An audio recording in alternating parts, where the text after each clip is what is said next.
YouTube नमस्ते फेरि पनि स्वागत छ आजको यो नयाँ भिडियोमा यो भिडियोमा चाहिँ I'm going to show you एकदमै easy way आफ्नो crypto assets लाई कसरी lend गर्न सकिन्छ using an application called Celsius so that you can earn interest on your crypto. Celsius भनेको चाहिँ एउटा centralized lending borrowing protocol हो जहाँ चाहिँ we can deposit our crypto and basically earn interest so that our crypto account grows हैन अहिले चाहिँ हामी Celsius को मेन पेजमा छौं यसको मोटो चाहिँ to unbank ourselves अरे हैन in 4 steps अरे. First of all, we need to get Celsius application, download it on our mobile phone, verify yourself, transfer your crypto, get paid every Monday. So एकदमै easy छ. म कसरी deposit गर्ने आफ्नो क्रिप्टोहरु त्यो पनि देखाउँछु. एउटा एक्जाम्पल. हिजो अस्ति भर्खरै मैले साइन अप गरे, अकाउन्ट खोले आफ्नो. एकदमै इजी छ प्रोसेस. एकदमै delicious rate of interest provide गरिरहेको छ हैन 25.2 billion of assets under management, over 1 million Celsius users, 907 million plus yield and rewards paid since its launch in 2018, and of course the community is 109k strong. Every person को आफ्नो सोचाइ होला. मेरो चाहिँ अहिलेको लागि के छ भने I want to grow my account. मैले आफ्नो जे जति होल्ड गरिरहेको छु क्रिप्टो त्यो चाहिँ अब अल्टिमेटली एकदमै लङ टर्म को लागि सोचिरहेको छु हैन. अनि जबसम्म म बेच्दिन तबसम्म चाहिँ यतिकै त्यो गोजीमा राखे जस्तो भयो नि त. यतिकै वालेटमा थुप्रिरहेको छ नि त. मैले कतै लगानी गरिरहेको छैन. सो बेसिकली मेरो आफ्नो सोचाइ चाहिँ एकदमै लङ टर्म होल्ड गर्ने छ. त्यही भएर म चाहिँ यो गरिरहेको छु. हजुरहरु यही गर्नुपर्छ भन्ने छैन. मैले बस यो कुरा पोसिबल छ भन्ने कुरा देखाउन मात्र खोजेको. अब सेल्सियसमै किन सेन्ट्रलाइज प्रोटोकल हो किन हुन्छ नि भोलि गएर ह्याक हुन सक्छ के धाँधली हुन सक्ला यो त्यो भन्ने रिस्क फ्याक्टरहरु छन्. एउटा ध्यान दिनुपर्ने कुरा चाहिँ के छ भने सेल्सियस BlockFi नेक्सोस जे जति सेन्ट्रलाइज्ड लेन्डिङ बोरिङ प्रोटोकलहरु छ नि यिनीहरु चाहिँ FDIC इन्स्योर्ड हुँदैन in comparison to many banks that are actually FDIC insured है. This is something that you guys need to check it out before investing in Celsius. तर म चाहिँ यसको लिडरशिप बोर्ड जुन छ नि त्यसमा चाहिँ अलिकति विश्वास बेसी राख्छु भनौं न. यो मान्छे चाहिँ एलन मिसिन्स्की हुन् हैन. He is the person behind Celsius, co-founder, CEO.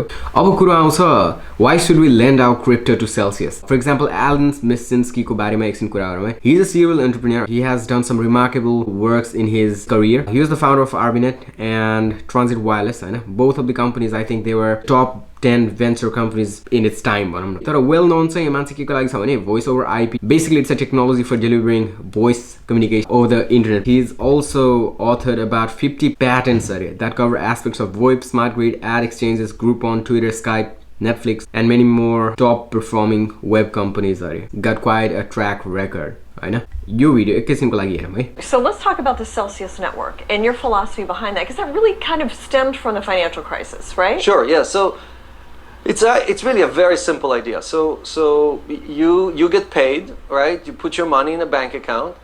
The bank takes your money and immediately lends it to me on my credit card. They pay you less than 1% on your deposit, and they charge me 25% on my credit card, right? So they just do an introduction. Your money is lent to me. They keep 90% of the value or 95% of the value. So that is just a system that should not work. Most of us, if our real estate broker or insurance broker charged us 90% of the value, we would never work with them. So I decided to do something about it, and I think that is the killer, the application of basically eliminating the toll collector and creating a system that acts in our best interest.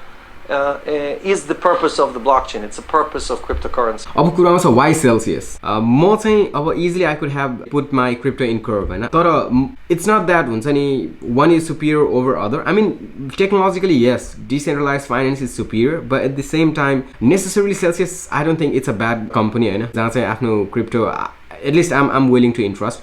मैले BlockFi भन्ने 1.5 वर्ष अगाडिदेखि use गरिरहेको छु and it's working fine for me. अनि अब रिपोर्ट्सहरु यताउति पढ्ने हो भने BlockFi भन्दा चाहिँ सेल्सियस अलिकति बेसी क्रेडिट वर्दी छ भन्ने कुरो जानकारी भएको छ भनौं न मलाई. अनि त्यही भएर चाहिँ I'm pretty confident. I like the leadership behind it हैन. अब decentralized finance जुन चाहिँ अलिकति अब टेक्नोलोजिकली अलि मोर सिक्योर्ड हुन्छ भन्ने कुरो पनि छ हैन. तर कम्पाउन्ड पनि डिसेन्ट्रलाइज्ड एउटा लेन्डिङ बोरिङ प्रोटोकल हो जहाँ चाहिँ गत 2 हप्ता अगाडि मात्रै एउटा सानोतिनो बग फेला परेको थियो उनीहरुको सफ्टवेयरमा उनीहरुको कोडिङमा भनौं न. Just I'm happy to migrate some of my crypto into Celsius given that it's really good rate of interest I can earn in here, right? Let's log into my Celsius account and I'll show you what kind of interest available, right? So Celsius, जुन चाहिँ Celsius company को token हो, basically cell token भन्छौँ हैन.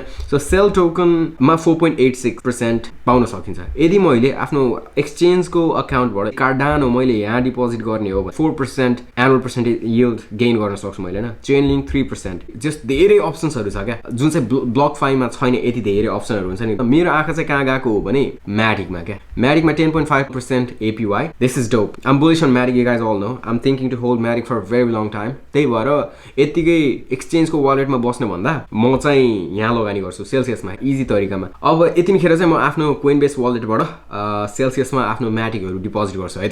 एउटा Matic deposit गरे बापत 10.5% APY earn गर्न सकिन्छ. So let's deposit some Matic into this account हैन.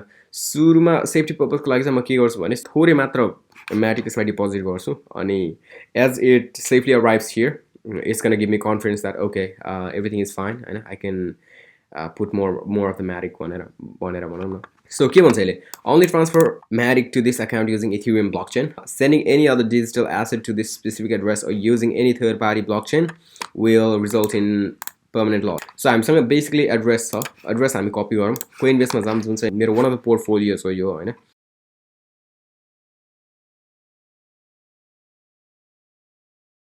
अब अहिलेलाई चाहिँ के गरौँ भने firstly I'm going to send one Matic just to ensure the channel and everything is working fine हैन.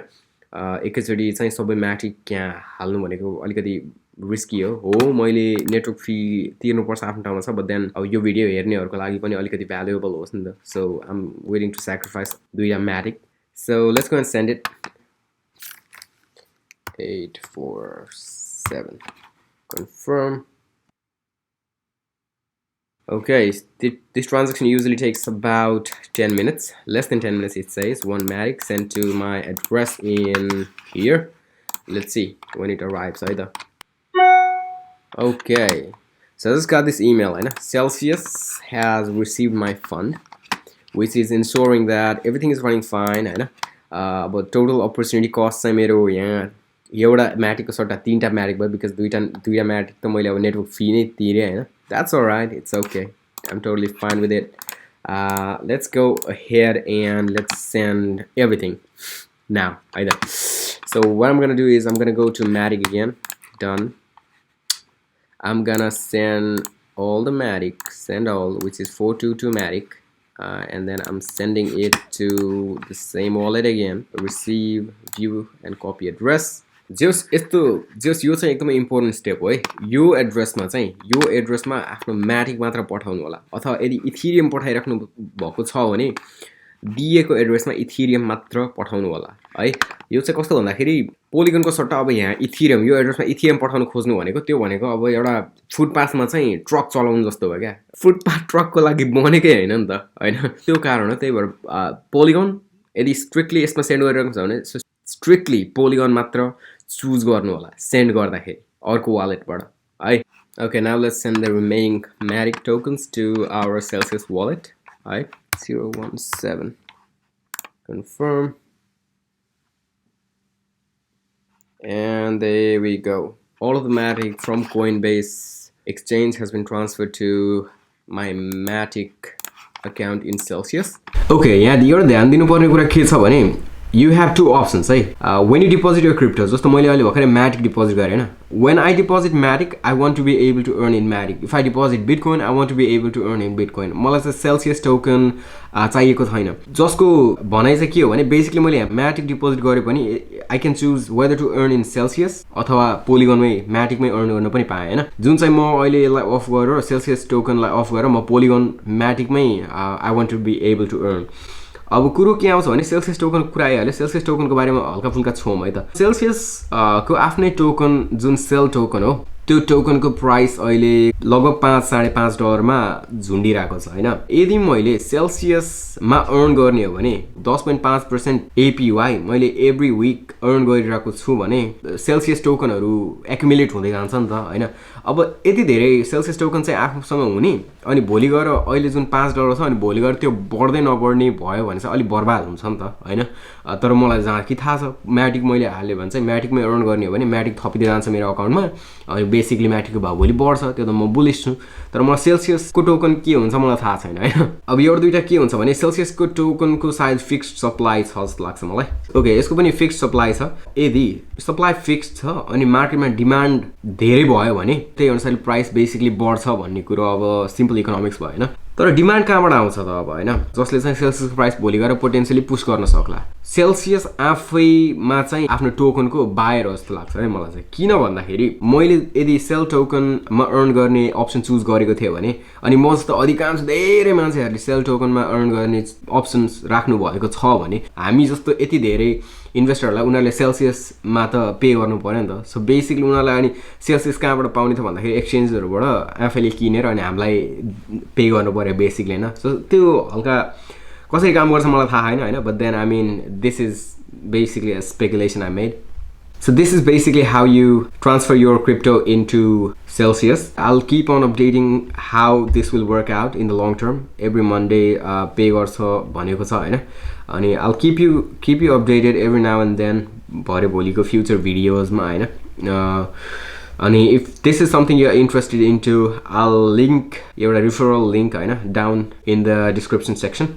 अहिले referral सायद चलिरहेको छ $50 आउने दुईटै पार्टीलाई जुन चाहिँ मैले केही बेच्न खोजेको most important for me is to get the information out to you guys हैन एउटा के पनि छ भने सेल्सियसमा सर्टेन थ्रेशोल्ड छ जुन चाहिँ ब्रोन्ज सिल्भर गोल्ड प्लाटिनम हैन आफ्नो सेल्सियस अकाउन्टमा सेल्सियस टोकनहरू डिपोजिट गर्ने हो भने अनि त्यो चाहिँ एटलिस्ट 5 देखि 10% 10 देखि 15% सेल टोकनहरू होल्ड गरिरहनु भएको छ भने हजुरहरूले चाहिँ एक्स्ट्रा बोनस र एक्स्ट्रा अब कहिलेकाहीँ लोन लिँदाखेरि डिस्काउन्ट पाउनुहुन्छ भन्ने कुरो हैन जस्तो बरो गर्ने पनि ठाउँ छ भनौँ न जुन चाहिँ म अहिले गर्दिन हैन लोन लिने हो बेसिकली कोल्याटरल राख्ने आफ्नो क्रिप्टो कोल्याटरल राख्ने लोन त्यसपछि लिने अब त्यो लोन अब के गर्नुहुन्छ बिल पे गर्नुहुन्छ कि अर्को ठाउँमा लगानी गर्नुहुन्छ कि लेभरेज हैन अब त्यस्तो अप्सनहरू पनि छ जुन चाहिँ I'm not interested into it basically done my matic deposit here I'm happy to earn 10.5% APY which is very good जुन चाहिँ मैले भन्ने हाले